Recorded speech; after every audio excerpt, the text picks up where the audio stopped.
स्वागत है आप सभी का हमारे चैनल पर। श्री सत्यनारायण कथा द्वितीय अध्याय। सूत जी बोले, हे ऋषियों, जिसने पहली बार इस व्रत को किया था उसका इतिहास कहता हूँ, ध्यान से सुनो। सुंदर काशीपुरी नगरी में एक अत्यंत निर्धन ब्राह्मण रहता था। भूख प्यास से परेशान वो धरती पर घूमता रहता था। ब्राह्मणों से प्रेम करने वाले भगवान ने एक दिन ब्राह्मण का वेश धारण कर उसके पास जाकर पूछा, हे विप्र, नित्य दुखी होकर तुम पृथ्वी पर क्यों घूमते हो?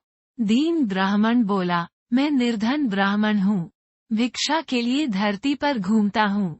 हे भगवान, यदि आप इसका कोई उपाय जानते हो तो बताइए। वृद्ध ब्राह्मण कहता है कि सत्यनारायण भगवान मनोवांछित फल देने वाले हैं, इसलिए तुम उनका पूजन करो। इसे करने से मनुष्य सभी दुखों से मुक्त हो जाता है। वृद्ध ब्राह्मण बनकर आए सत्यनारायण भगवान उस निर्धन ब्राह्मण को व्रत का सारा विधान बताकर अंतर्धान हो गए। ब्राह्मण मन ही मन सोचने लगा कि जिस व्रत को वृद्ध ब्राह्मण करने को कह गया है मैं उसे जरूर करूंगा। यह निश्चय करने के बाद उसे रात में नींद नहीं आई। वो सवेरे उठकर सत्यनारायण भगवान के व्रत का निश्चय कर भिक्षा के लिए चला गया। उस दिन निर्धन ब्राह्मण को भिक्षा में बहुत धन मिला, जिससे उसने बंधु बांधवों के साथ मिलकर श्री सत्यनारायण भगवान का व्रत संपन्न किया। भगवान सत्यनारायण का व्रत संपन्न करने के बाद वो निर्धन ब्राह्मण सभी दुखों से छूट गया और अनेक प्रकार की संपत्तियों से युक्त हो गया।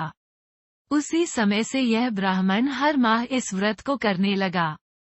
इस तरह से सत्यनारायण भगवान के व्रत को जो मनुष्य करेगा वह सभी प्रकार के पापों से छूटकर मोक्ष को प्राप्त होगा।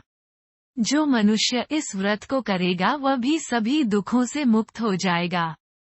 सूत जी बोले कि इस तरह से नारद जी से नारायण जी का कहा हुआ श्री सत्यनारायण व्रत को मैंने तुमसे कहा।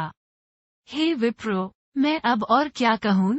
ऋषि बोले, हे मुनिव, संसार में उस विप्र से सुनकर और किस किस ने इस व्रत को किया, हम सब इस बात को सुनना चाहते हैं। इसके लिए हमारे मन में श्रद्धा का भाव है। सूत जी बोले, हे मुनियों, जिसने इस व्रत को किया है वो सब सुनो। एक समय वही विप्र धन व ऐश्वर्य के अनुसार अपने बंधु बांधवों के साथ इस व्रत को करने को तैयार हुआ। उसी समय एक लकड़ी बेचने वाला बूढ़ा आदमी आया और लकड़ियां बाहर रखकर अंदर ब्राह्मण के घर में गया। प्यास से दुखी वो लकड़हारा उनको व्रत करते देख विप्र को नमस्कार कर पूछने लगा कि आप ये क्या कर रहे हैं तथा इसे करने से क्या फल मिलेगा? कृपया मुझे भी बताएं। ब्राह्मण ने कहा कि सब मनोकामनाओं को पूरा करने वाला ये सत्यनारायण भगवान का व्रत है। इनकी कृपा से ही मेरे घर में धन धान्य आदि की वृद्धि हुई है।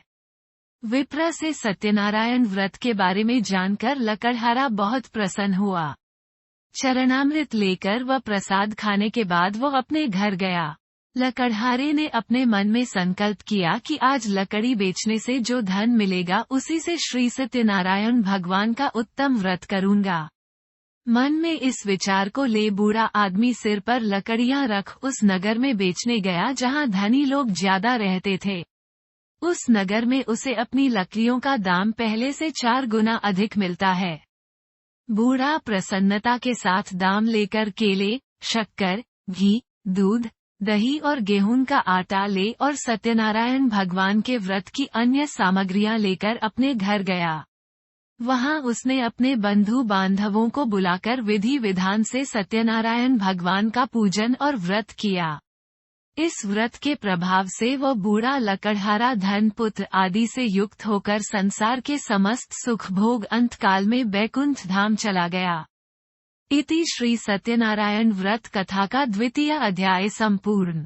श्रीमन नारायण नारायण नारायण, भज मन नारायण नारायण नारायण। श्री सत्यनारायण भगवान की जय।